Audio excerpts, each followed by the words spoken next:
What was cool when you were young but isn't cool now?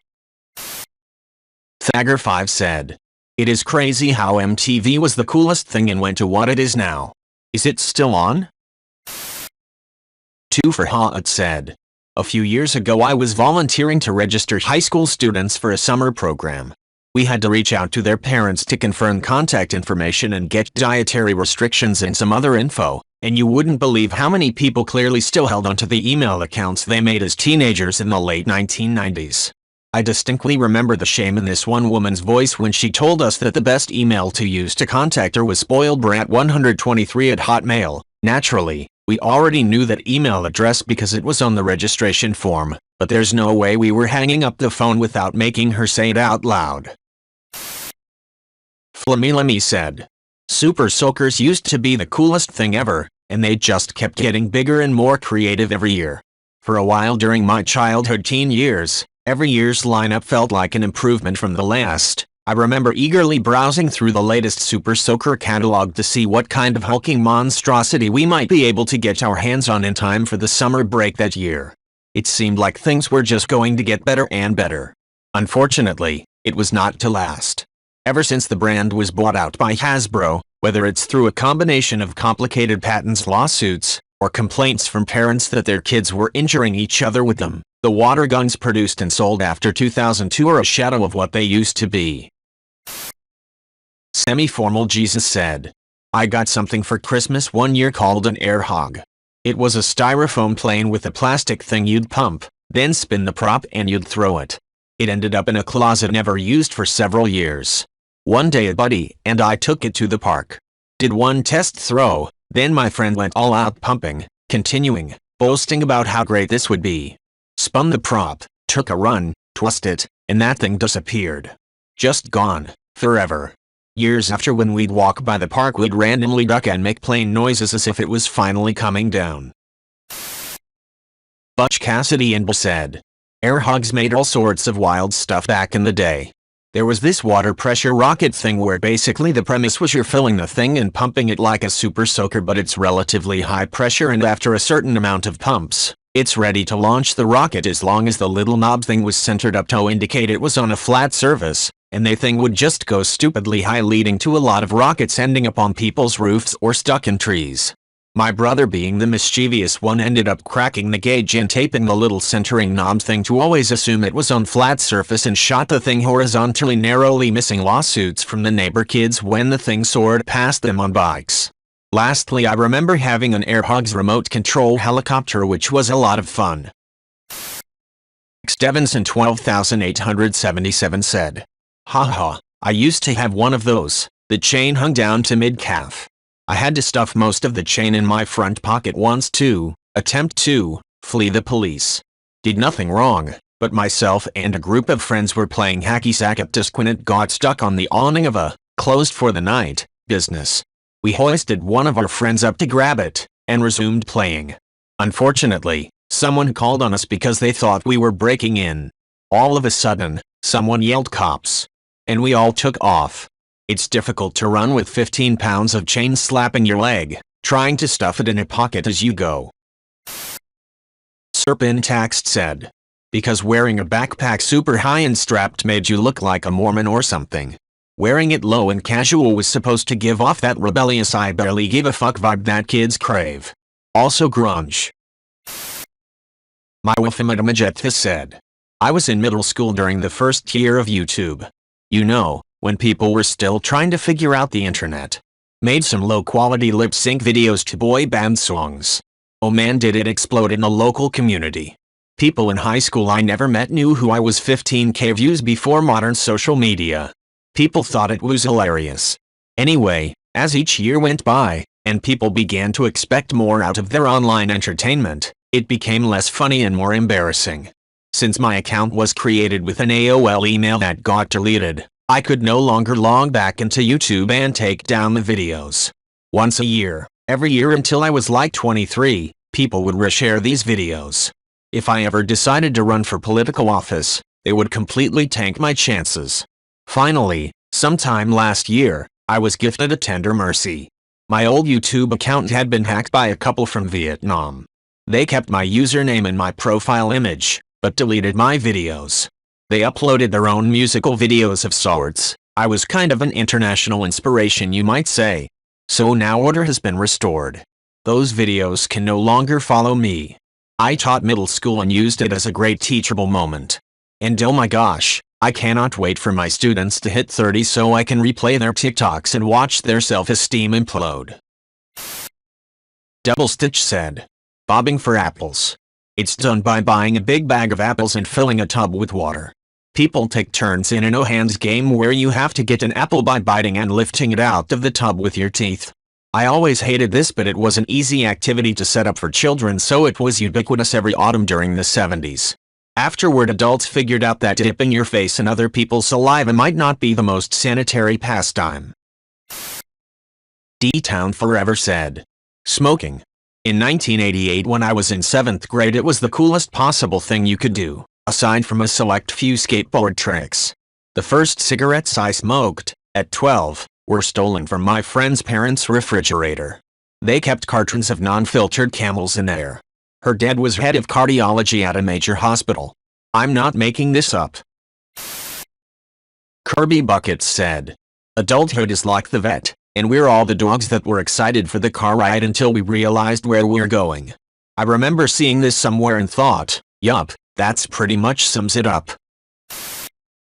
Harley said, that's kind of what led to his downfall. While there had been rumors and accusations about him floating around for years, it's like he had a Teflon shield around him and hardly anyone paid attention to any of it until the comedian Hannibal Buress mentioned Cosby in his act. He talked about how Cosby always acted all high and mighty and would criticize young black kids for things like sagging their pants when he's been accused of raping women. Buress said it in a much funnier way.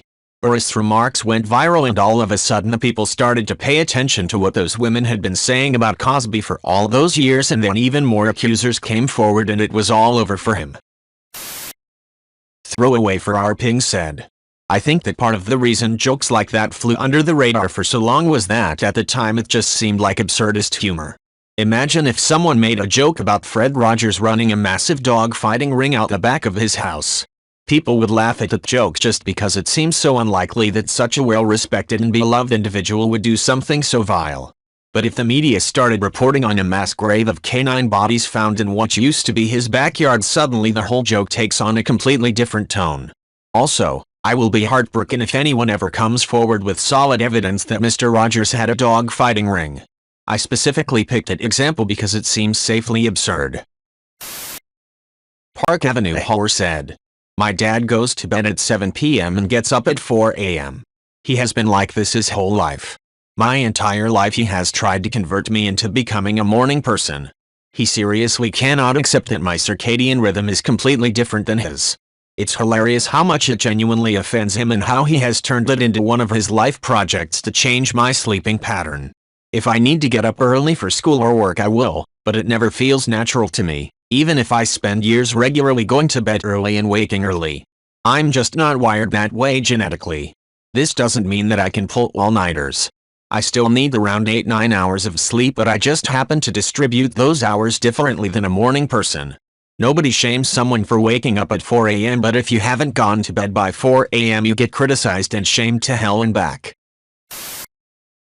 Antisocial said, in the mid-80s it was really popular to look like a ballerina who just left the berry. So like, bike shorts with contrasting leotard bottoms on the outside, leg warmers, ballet flats, spaghetti strap tank with a wide sweater with the arms cut short and the collar cut off so that it would fall over your shoulder. Everyone was trying to look like an extra from Fame. The look eventually became stylized and capitalized and took all of the charm out of it, the same way that Hot Topic killed the punk of the 80s-90s. Anyway, I was just a kid, but I desperately wanted to both be a ballerina and dress like one. Never got my dream, alas. I would go to Target with my mom and just hug the ballet clothes while my mom bought me some stupid dress that I'd never wear outside of school pictures. Expert Accomplished 19 said, don't take this wrong, but in my town it was drugs and partying. We didn't fully grasp the consequences and didn't have all the knowledge necessary to make lifelong decisions at a young impressionable age, while under the influence.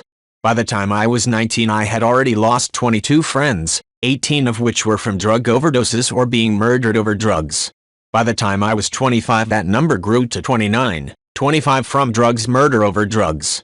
I have friends serving life sentences for drug-related murder. I have some serving 20+ years for trafficking, etc. I was lucky enough to escape that black hole of a town and move out of state. The only people I grew up with that escaped from the consequences were the ones who left. Everyone alive and not locked up is either still strung out and on the run, or at the methadone clinic. I look back and realize that we all thought that shit was cool. It started out so innocent. Mr. 5453 said, virtually everything. LOL. Let's see. Party lines, multiple people talking on landlines together. Words, nearly all words used to describe people have become taboo or rebranded. C. Homeless to houseless. Interpersonal communication, people used to write letters or gasp actually talk to one another.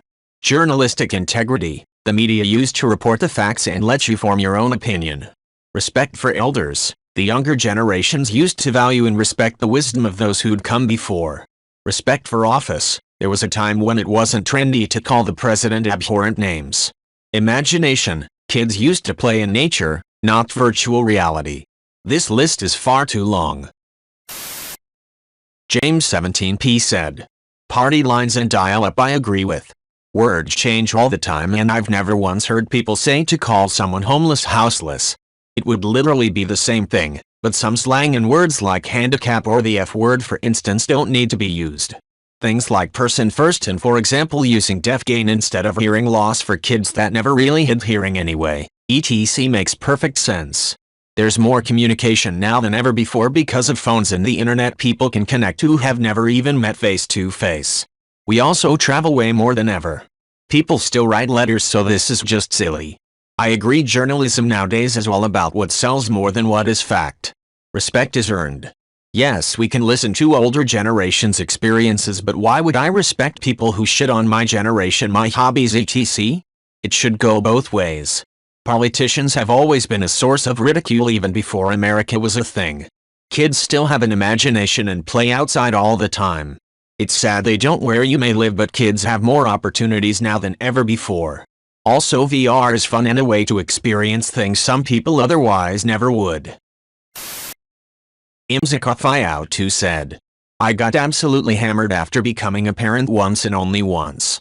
Had a friend come in town, so we of course went out drinking, catching up, getting blitzed, and finally hit the sack when the sun was coming up. My little girl was maybe 2 at the time, and she came in my room around 7:30 a.m. wanting to play. I work a lot, so she especially cherished weekends where she finally got to see daddy for an extended period of time. I was feeling like a bag of smashed assholes, of course, and told her to go away and let me sleep. Woke up around noon, still felt like shit the rest of the day, of course, and she ended up just watching TV by herself all Sunday because daddy was laid out on the couch recovering. Felt like the biggest piece of shit parent alive that day. I could still see the disappointment in her eyes. Never happened again after that. When you have responsibilities to others, especially kids, it's just not a good idea to approach it hungover and tired. You're right. Pale Improvement 208 said, juicy sweats, webkins, flip phones, Von Dutch trucker hats, clear lip gloss. Oh wait, now that I think of it, every teenager thinks it's cool now, so guess it's still cool? But man, I feel like that just proves people miss their childhood. No, I don't blame them because I do too. Now that I think about it, every teen now is able to dress like they wanted to back then when they were kids. Edit. Someone else in the comments set everything with a mustache on IT, and Jesus Christ, how did I forget about that damn thing in the fucking infinity sign and galaxy? Fuck all everything galaxy. Machines Godiva said, apparently getting your driver's license and car by the time you are 16. I manage a fast food restaurant and all but one of my teenage employees are unlicensed and have no car. No plans for a car.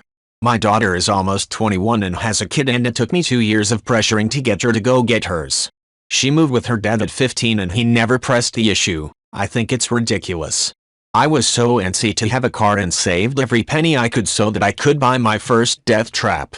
I can't imagine not having that freedom. Peemster99 said, Tobacco was definitely considered cool in the 90s in a way that it is not today. Also, heroin chic was definitely a thing, and today I don't think that stylish models and edgy rock stars are what people think of when you talk about the opioid epidemic. Just in general, being shitty, nasty, and cynical was considered to be a big part of coolness, and thankfully young people today don't seem to feel that way anymore. Retiro said. Transformers. The toys were so cool and generally well made when I was a kid. The most recent Transformer toys are really, really bad, and I mean the official Hasbro ones, not knockoffs. Most of them don't even transform all that much. It's like turn this, turn that, slap a separate plastic part on the front. They absolutely can't take a beating anymore. They use really cheap plastics and shit. Actually, it seems to be all toys are shittier quality now. Where the die-cast metal Hot Wheels that could withstand a drop from a freaking airplane. Big Biba Zero said. When I was a teenager, wearing silver baggies, by Carl Connie or whatever was cool for some time. You would definitely get some weird stares with them nowadays. Also people, including men, used to wear Buffalo Plateau shoes. They were real expensive and real trendy. Nowadays people would think you're a homosexual if you would have wore Plateau shoes. Some hairstyles of that time frame are really outdated too. Hair that's deliberately messed up, with grease in it. Or Aaron Carter hairstyle.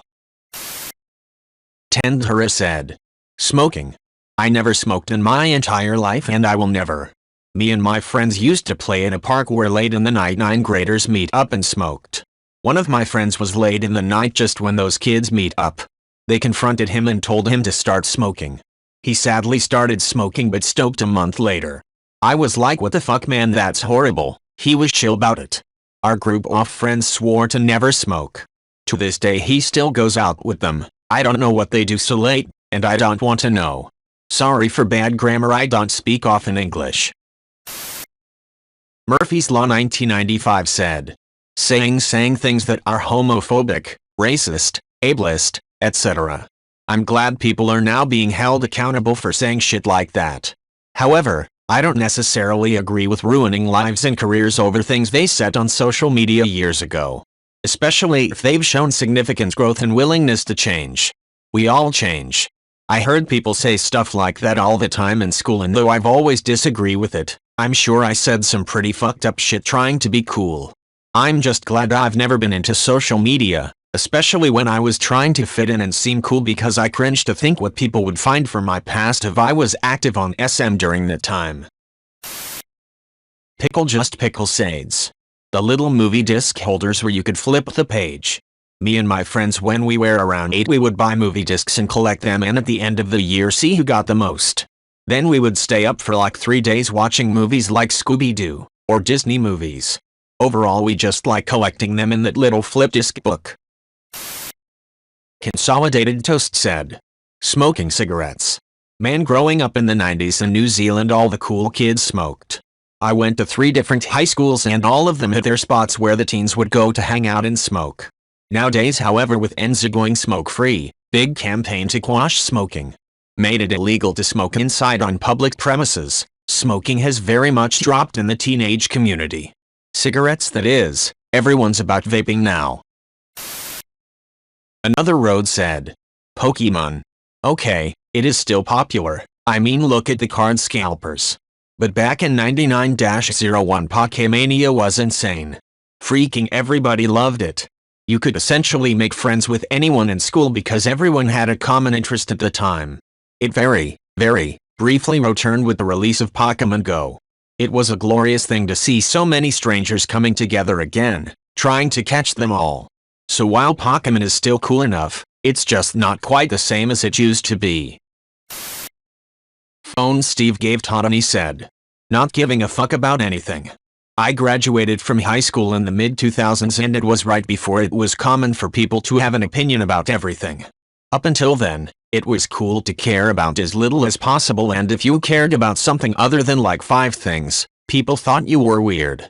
By the time I finished college, things had changed quite a bit in that regard.